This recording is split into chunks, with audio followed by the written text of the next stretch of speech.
Hello everyone, welcome to the course Geotechnical Engineering 2. So in this module number 5 and lecture number 3, we will be understanding on the different concept of load carrying capacity, where we will be understanding the static method. Okay. So looking at the course outline, we are in our initial phase of pile foundation, where we will be discussing the load carrying capacity here. So in today's lecture, let us start with the load carrying capacity in case of a pile driven in a cohesionless soil, that is sand. So in this case, generally as we know, the ultimate load is given by QP plus QS. So in this case, QP is given by small qp into AP, as we have seen earlier, and similarly the QS, okay, the skin friction resistance, is given by Fs into As. Okay. So upon simplification, it is QP AP plus Fs As. So in all the sense, ultimately we have to find out the ultimate load using the end bearing resistance as well as the skin frictional resistance, which are given by these expressions. Okay, as we have discussed here, this QP, AP, Fs and As. So in this case, if you look at Fs, it is the average unit frictional resistance between the sand and the pile surface.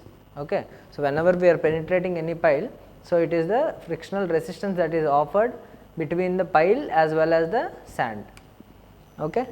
And then AP is the area at the pile tip, and As is the effective surface area of the pile in contact with the soil. That means whatever surface area that is in contact with the sand, that is considered as the area of skin frictional resistance. Okay. So now coming to the determination of QP. Okay.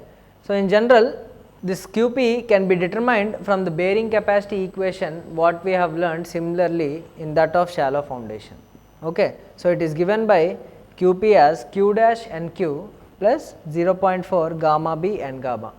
Generally we use this here 0.5 gamma B N gamma, but here it is considered 0.4 gamma B N gamma, where Q dash is nothing but the effective vertical pressure of the pile tip, and B that is there, that is the width of the pile or the diameter of the pile considered, and NQ and N gamma are nothing but the bearing capacity factors. Okay. And gamma is the unit weight that is considered for the particular soil where the tip of the pile is exactly present. Okay. That means when this tip of the soil is in a certain zone of soil, so that unit weight of that zone soil is considered as gamma here.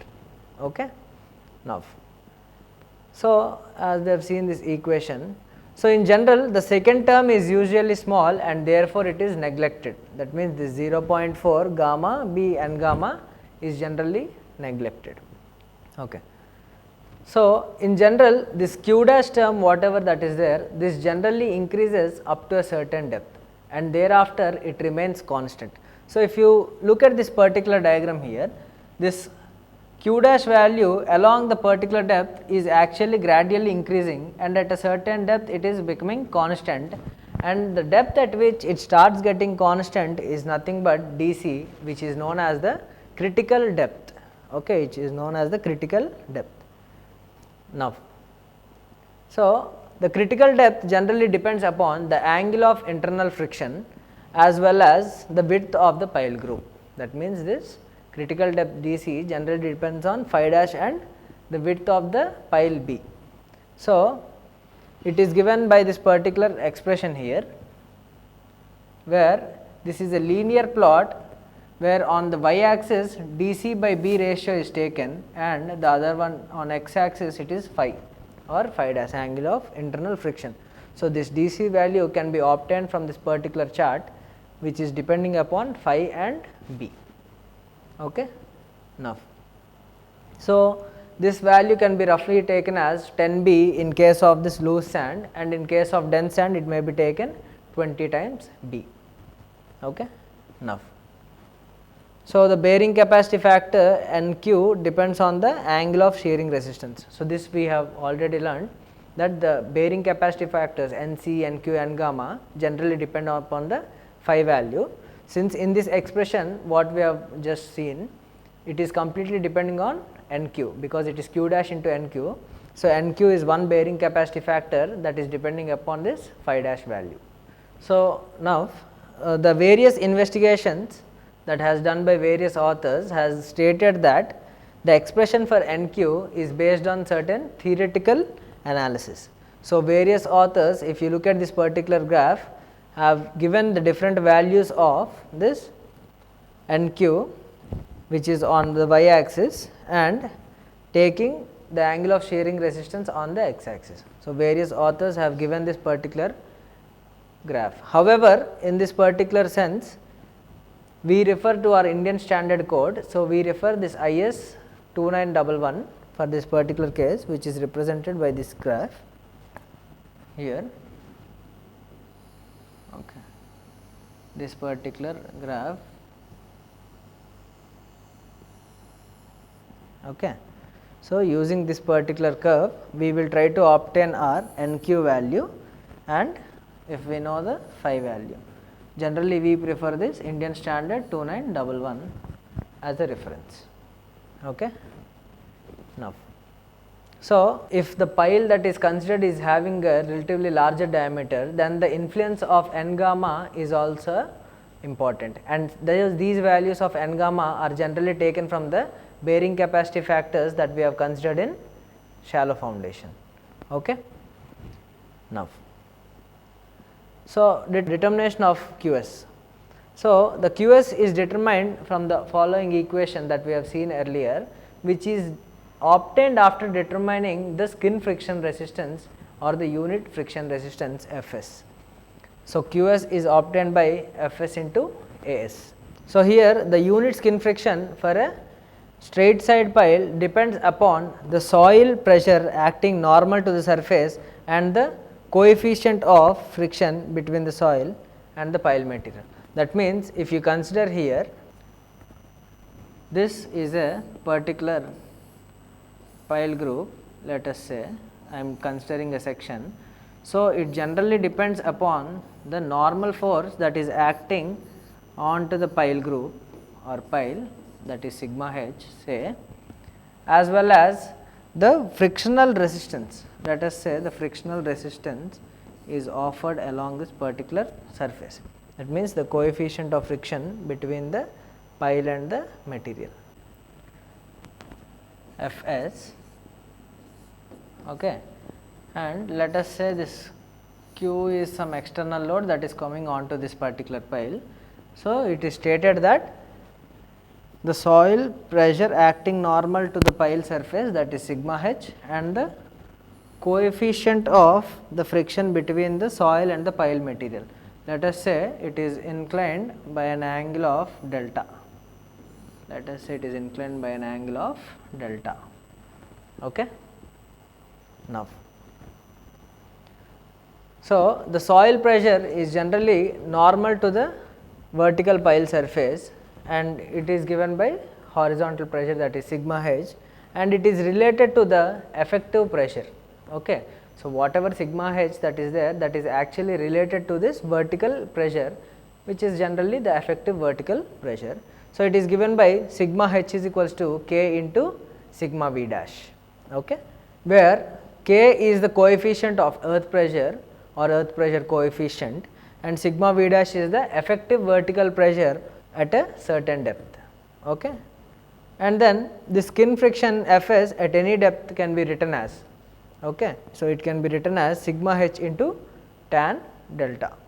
So, Fs is equals to k into sigma v dash tan delta, and furthermore this tan delta is nothing but the coefficient of frictional resistance between sand and the pile material. So, here this is obtained in this manner by considering this as a pile group, say a section of a pile group. So, this is sigma v, sigma h, this is sigma h,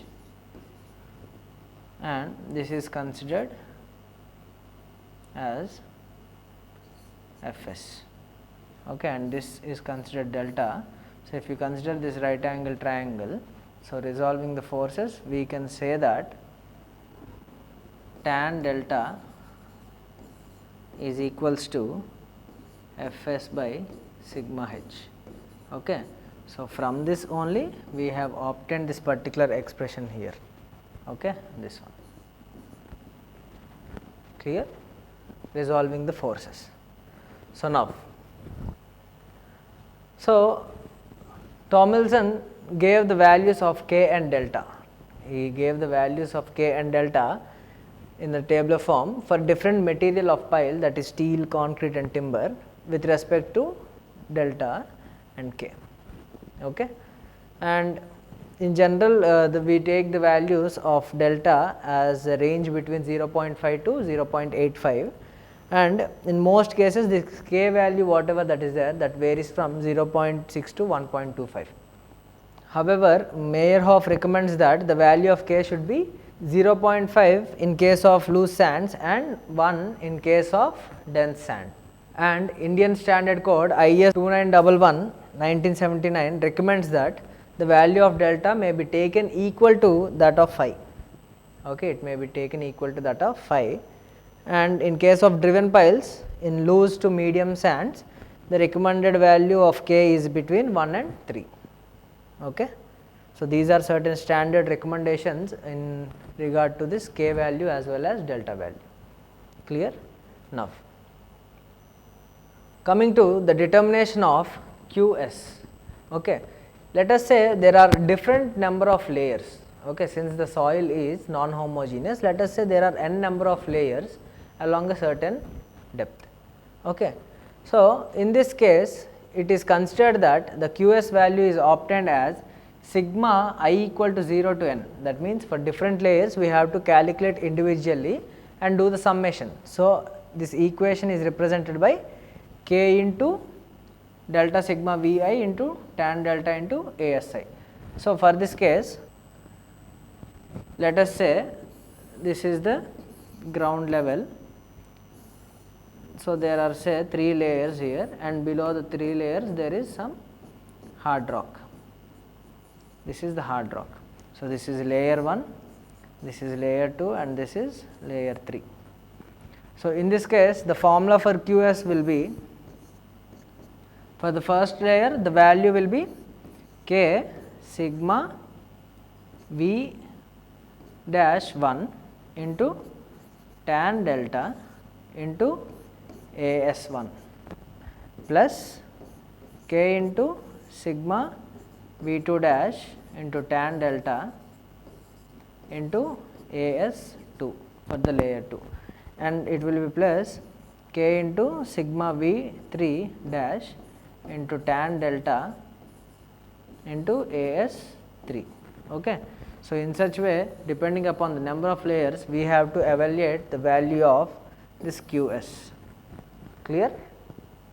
Now, so in the upcoming lecture we will be discussing on the static method of driven piles in case of saturated clay. Okay. So, that is it for today. I hope you have understood very well. Thank you very much. Have a nice day.